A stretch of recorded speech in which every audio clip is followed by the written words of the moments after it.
ప్రధానంగా ఈరోజు ఈ మీడియా సమావేశానికి ఒక ప్రాముఖ్యత, ప్రత్యేకించి ఈ ప్రభుత్వం కులాల మధ్య అంతరాలను సృష్టించి ఏ విధంగా లబ్ధి పొందాలి అని ప్రయత్నిస్తుంది అనే అంశాన్ని మీ ద్వారా ఆ కుల సంఘ నాయకులకి, ఆ కులాలకు సంబంధించినటువంటి పెద్దలకి, ఆ కులాల్లో ఉన్నటువంటి మేధావులకి, ఈ కులాల గురించి నిత్యం తప్పించి ఆలోచించేటువంటి ఉన్నత ఆశయాలు కలిగినటువంటి ప్రజలకి వివరించాలని ఈ సమావేశాన్ని నిర్వహిస్తున్నాం. ప్రధానంగా ప్రభుత్వం ఈ మధ్యకాలంలో చంద్రబాబు నాయుడు గారు ముఖ్యమంత్రిగా ప్రమాణ స్వీకారం చేసి 15 నెలలు అయింది. ఈ మధ్య ఒక మాస కాలంగా, ఒక నెల కాలంగా తూర్పుగోదావరి జిల్లాలో ఒక రచ్చకి లేకపోతే శెట్టిబలి సామాజిక వర్గంలో ఒక అంతర్మతనం లేదా ఆందోళన కలిగించేటట్టుగా ఈ సోషల్ మీడియాలో వాళ్ళు ప్రచారాలకి దారితీస్తారు.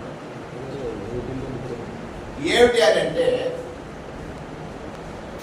శెట్టిబలి సామాజిక వర్గాన్ని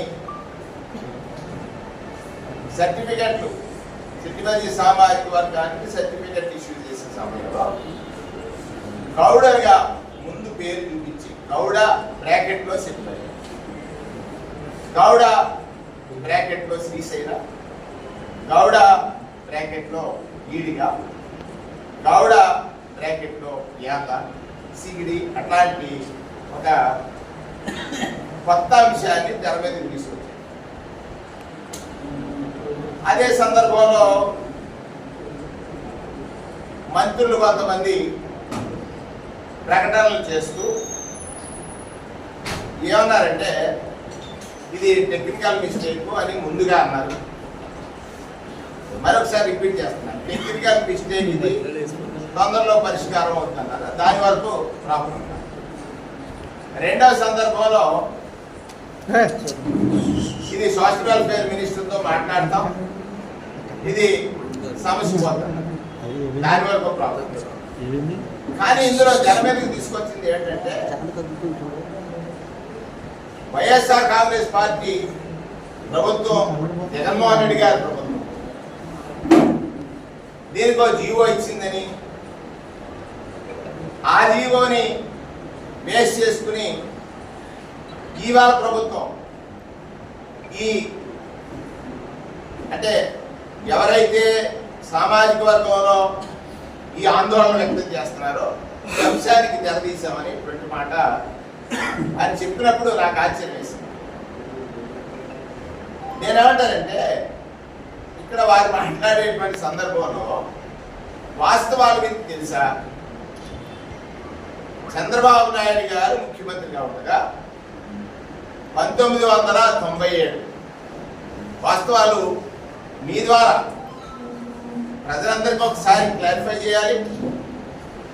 ఎవరైతే దీని మీద ఆందోళన చెందుతున్నారో లేదా ఆలోచన చేస్తున్నారో వారికి నష్టం కలుగుతుంది, లేదా వారి యొక్క ఆత్మగౌరవానికి ఇబ్బంది కలుగుతుంది అనేటువంటి ఆలోచనలో ఉన్నారో వారందరికీ ప్రతిపక్షంలో, అంటే నేను బీసీ సంక్షేమ మంత్రిగా చేశాను కాబట్టి నా పేరు కూడా ప్రస్తావించారు కనుక నేను క్లారిఫై చేసింది ఏంటంటే, 1997లో ఒక జీవో వచ్చింది, జీవో నెంబర్ 16. ఆ జీవోలో 15/5/95లో సామాజిక కార్యకర్తగా, సామాజిక స్పృహ కలిగినటువంటి నాయకుడు సర్దార్ అని పిలిపించుకున్నటువంటి గౌతు లచ్చన్న గారు ఒక ప్రతిపాదన చేశారు ప్రభుత్వానికి.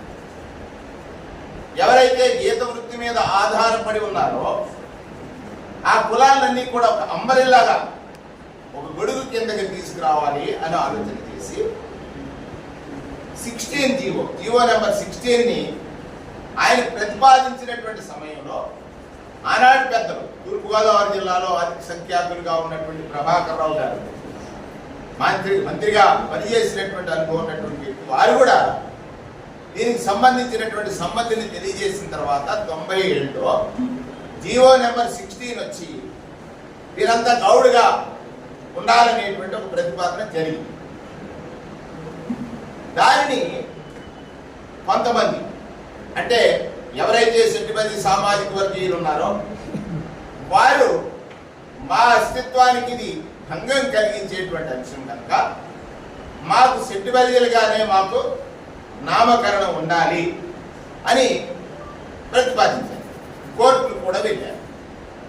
ప్రభుత్వాలు కేర్ఫుల్గా మళ్ళీ ఎగ్జామిన్ చేసే ఇది సెన్సిటివ్ ఇష్యూ, కులాల యొక్క ఆత్మ అభిమానానికి సంబంధించిన అంశమని 97లో ఏదైతే జీవో వచ్చిందో ఆనాటి నుంచి నేటి వరకు అంటే మొన్న ఈ ప్రభుత్వం వచ్చిన తర్వాత ఈ ఏదైతే ఒక కొత్త రకమైనటువంటి సర్టిఫికెట్లు ఇష్యూ చేసే ప్రతిపాదన వచ్చే వరకు ఒక స్టోరీ జరిగింది.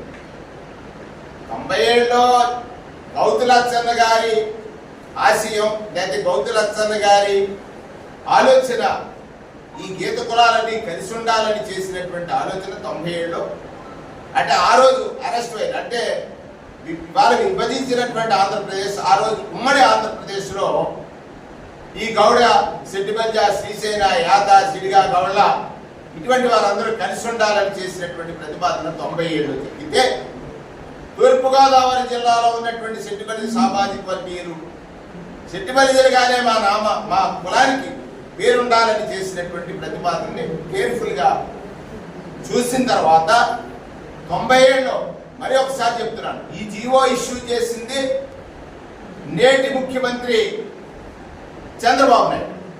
జీవో నెంబర్ 16 నాటి నుంచి ఆయన ముఖ్యమంత్రిగా ఉండగా అది అమలు జరగలా. తదనంతరం 2004 నుంచి 14 వరకు కాంగ్రెస్ పార్టీ పరిపాలన చేసింది. ఆ సందర్భంలోనే అమలు జరగల. 14 నుంచి 19 వరకు మళ్ళీ చంద్రబాబు నాయుడు గారే ముఖ్యమంత్రిగా ఉన్నారు. ఆ సందర్భంలోనే అమలు జరగల. 19 నుంచి 24 వరకు ఉన్న సందర్భంలో కొంతమంది ఇదే వృత్తికి సంబంధించినటువంటి సోదరులు గౌతు లచ్చన్న గారి ప్రతిపాదనని తెరపైకి తీసుకొచ్చారు. తెరపైకి తీసుకొచ్చినటువంటి సందర్భంలో ఒక వాళ్ళు ఇచ్చినటువంటి రిప్రజెంటేషన్ ఏమిటంటే కేవి సుబ్బారావు గౌడ్, జోగి రమేష్ ఎమ్మెల్యే వీరు చేసినటువంటి ప్రతిపాదనకి 23/2/23 ఒక మెమో జారీ చేశారు. ఇది క్లారిటీగా వినాలి. మెమోని ఒకటి జారీ చేశారు. అప్పుడు కూడా జీవో నెంబర్ 16 వచ్చినప్పుడు ఏ విధంగా అన్రెస్ట్ వచ్చిందో ఈ మెమో జారీ అయిన సందర్భంలో కూడా ఒక అన్రెస్ట్ వచ్చింది. కృష్ణా జిల్లాలో